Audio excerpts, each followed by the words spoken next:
warahmatullahi wabarakatuh. Perkenalkan, nama saya Cindy Oktaviana Sari dengan NPM 204230065. Di sini saya akan membahas mengenai pengembangan kurikulum 2013 dan kurikulum Merdeka.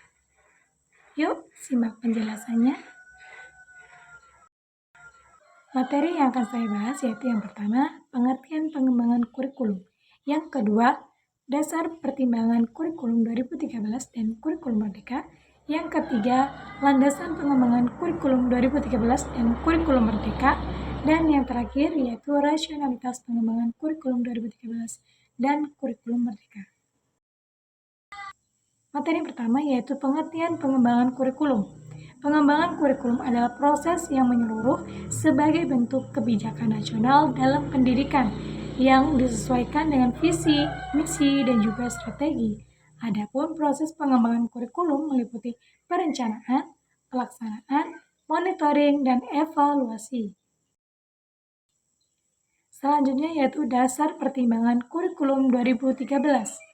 Pelaksanaan penyusunan kurikulum 2013 adalah bagian dari melanjutkan pengembangan kurikulum berbasis kompetensi atau disingkat dengan KBK yang telah dirintis pada tahun 2004 dengan mencakup kompetensi sikap, pengetahuan, dan keterampilan secara terpadu sebagaimana amanat Undang-Undang Nomor 20 Tahun 2003 tentang Sistem Pendidikan Nasional pada penjelasan pasal 35. Di mana kompetensi lulusan merupakan kualifikasi kemampuan lulusan yang mencakup sikap, pengetahuan, dan keterampilan sesuai dengan standar nasional yang telah disepakati. Strategi yang dimaksud di sini adalah rencana serangkaian usaha untuk mencapai tujuan, dalam hal ini perubahan kurikulum. Selanjutnya yaitu mengenai landasan pengembangan kurikulum 2013. Yaitu terdapat 3 landasan. Yang pertama, landasan filosofis. Secara filosofis, kurikulum 2013 berbasis pada pengembangan kompetensi. Selain itu, pendidikan diarahkan pada nilai luhur, nilai akademik, serta kebutuhan siswa dan masyarakat. Selanjutnya, landasan yang kedua yaitu landasan yuridis. Secara yuridis, kurikulum adalah suatu kebijakan publik yang didasarkan pada dasar filosofis bangsa dan keputusan yuridis di bidang pendidikan. Kurikulum 2013 sesuai dengan RPJMN 2010-2014, Sektor Pendidikan dan Impers Nomor 1 Tahun 2010 tentang perubahan metodologi pembelajaran dan penataan kurikulum. Selanjutnya yang ketiga, yaitu landasan konseptual. Secara konseptual, kurikulum 2013 memiliki relevansi tidak hanya sekedar dokumen, proses pembelajaran, mencakup aktivitas belajar, serta kesesuaian. Materi selanjutnya yaitu dasar pertimbangan kurikulum Merdeka. Kurikulum Merdeka yang dirumuskan oleh Menteri Pendidikan dan Kebudayaan, Nadiem Makarim, memiliki makna yang sangat luas dengan merujuk kepada konsepsi yang dicetuskan oleh Ki Hajar Dewantara yang menitikberatkan pada pentingnya prinsip kemandirian bagi siswa agar konsep pendidikan tidak hanya pada proses pemberian pengetahuan kepada peserta didik saja, melainkan memberikan peluang kepada siswa untuk mengembangkan kemampuan dan keterampilannya secara mandiri dengan pengawasan guru beserta orang tua.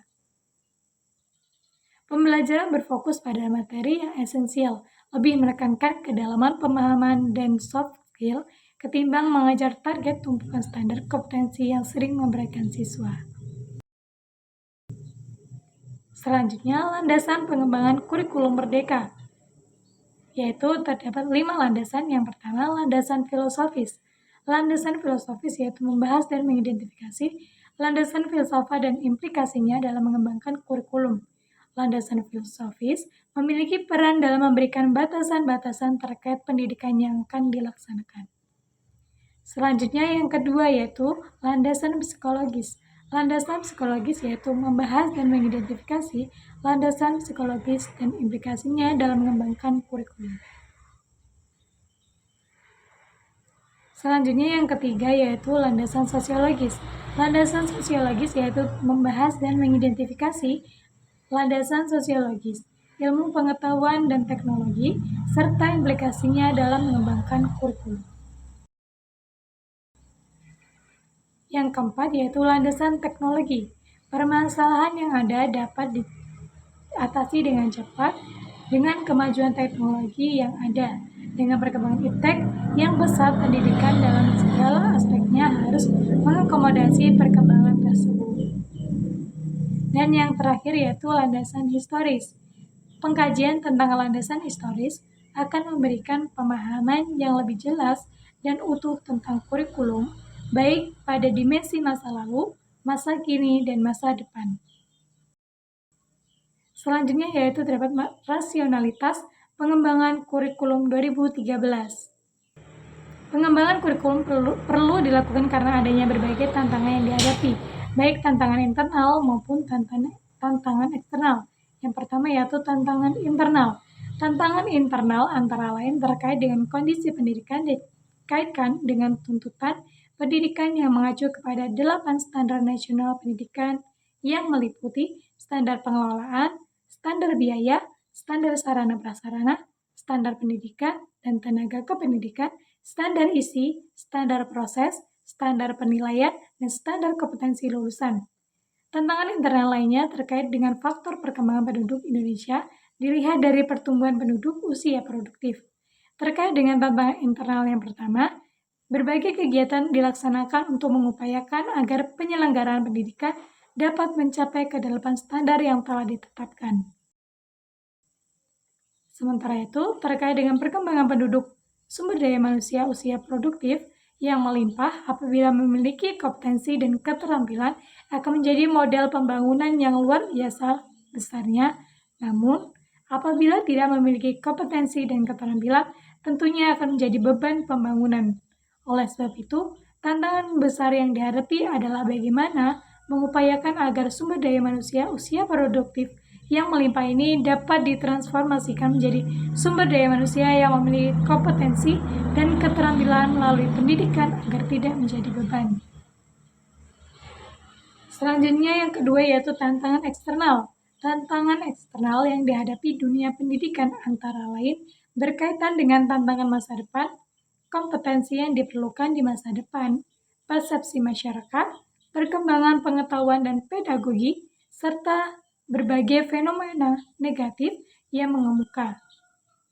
Jadi, rasionalitas pada kurikulum 2013 yaitu yang pertama, menghasilkan insan Indonesia yang produktif, kreatif, inovatif, afektif, melalui pengamatan sikap, keterampilan, dan pengetahuan yang terintegrasi.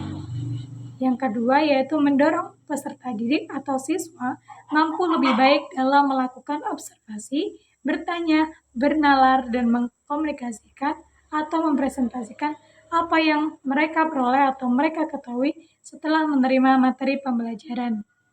Dan yang ketiga, menggunakan pendekatan saintifik. Kurikulum 2013 dirancang untuk menggunakan pendekatan saintifik dalam proses pembelajaran sehingga siswa dapat memiliki pengetahuan dan keterampilan yang lebih baik dalam memecahkan masalah. Selanjutnya yaitu rasionalitas pengembangan kurikulum merdeka. Yang pertama, mengembangkan potensi, kemampuan, dan kemandirian peserta didik secara optimal. Kurikulum merdeka bertujuan untuk mengembangkan potensi, kemampuan, dan kemandirian peserta didik secara optimal sehingga mereka dapat menjadi individu yang mandiri, kreatif, dan inovatif. Selanjutnya yang kedua yaitu menggunakan pendekatan pembelajaran yang berbasis pada proyek. Kurikulum merdeka dirancang untuk menggunakan pendekatan pembelajaran yang berbasis pada proyek sehingga siswa dapat memiliki pengalaman belajar yang lebih nyata dan relevan dengan kehidupan sehari-hari. Itulah tadi materi pembahasan mengenai pengembangan kurikulum 2013 dan kurikulum merdeka. Saya akhiri, wassalamualaikum warahmatullahi wabarakatuh.